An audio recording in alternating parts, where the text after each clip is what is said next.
All right, cool. We'll head over to the phone lines. Caller, you're on the reckoning. What is on your mind? Hi, Ryan. What's on my mind is that this past Sunday night, President Trump laid the big news on us that he's got truckloads of evidence that the 2020 election was stolen.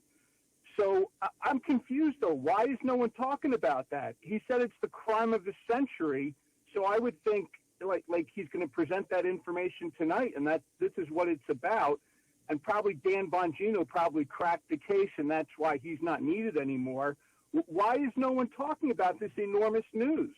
Well, I'm waiting for the evidence to come out. We'll watch and see if it's tonight, like you say. Maybe. Maybe. We'll see what happens. But why isn't everyone talking about it and analyzing it?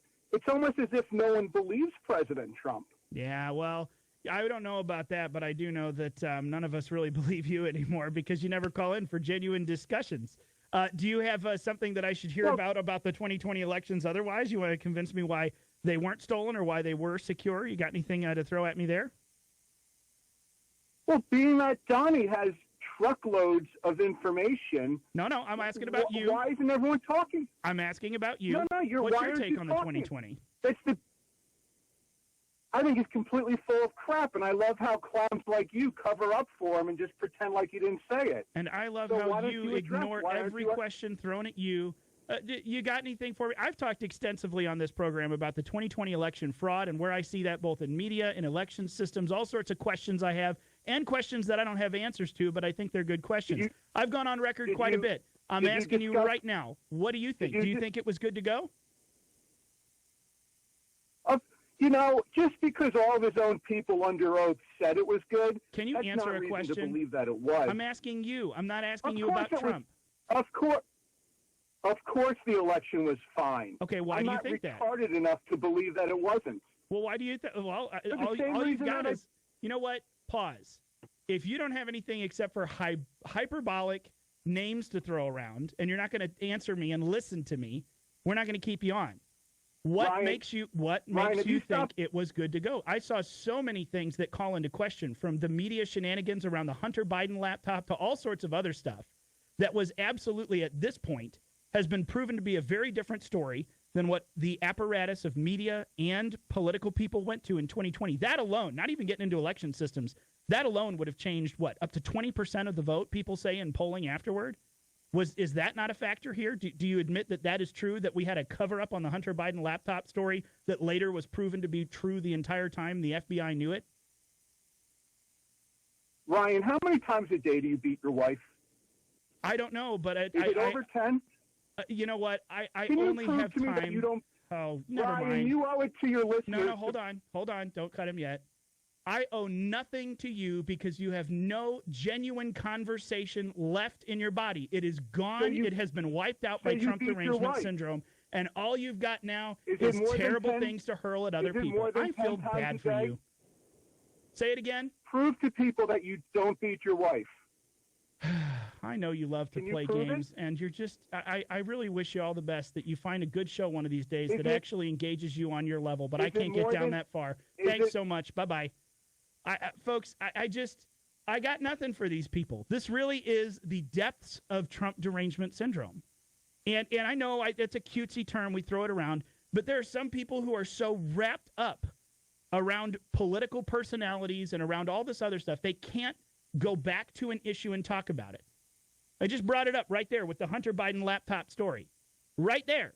There is a 100% rock-solid piece of proof that the political apparatus around the FBI and the DOJ lied to us, and the media ran with it, and it swayed up to 20% of voters in 2020. That's not even getting into election systems. That one is rock-solid proof. We've seen it. The FBI has admitted they knew it was right all along. This was the real Hunter Biden laptop from hell. And what's our old boy Donnie here want to talk about, or James or Jimothy or whatever he goes by every time he calls us from different numbers? He wants to talk about absolutely stupid stuff, why he hates Donald Trump, and why all of us must be just absolutely demented wife beaters and spousal abusers, because that's all they've got. They can't address a single issue that actually matters because those are gone. Gone for them. It is all about politics. It's all about the system around all of these personalities, I feel so bad for these people because it's like they've lost the ability to engage in actual thoughtful discussion about the issues. Terrible. It's just terrible. And frankly, shame on us. Shame on us all for allowing American society to get to the point where people like this have been just fed into by a propaganda machine so much that it's melted their ability to have critical thinking. Shame on all of us for allowing it to get here. Because so many of us have, granted, we're busy, we have lives, we have families, we have jobs. We want to be left alone. So by nature, we leave other people alone. Well, we've left the politicians alone. We've left the media alone for far too long, and this is the result. Radical trans activists turned into domestic terrorists, violent assassins, people with nothing better to do than call into shows like this and not even argue a point, just argue. This is where we are. It's sad. It's an indictment upon us, you and me, upon the citizens at large here in the United States for allowing us to get to the point where we have just approved or ignored and let grow these huge apparatuses in the media, in the political class that have brought us to this point. I don't know how we heal the nation when this is the kind of discussion to be had from the disaffected liberal side and the rest of us. I don't know how we heal that. I'm worried at some points that we can't because there's no even conversation to be had anymore. And you know this. I know this. This isn't some sort of giant stamp of approval from me on everything that the Trump administration does. Far be it. If you listen to this program and that's what you take away from it, I'm doing a bad job. Because I come with criticisms, I come with praises at each point. I hope that you do as well.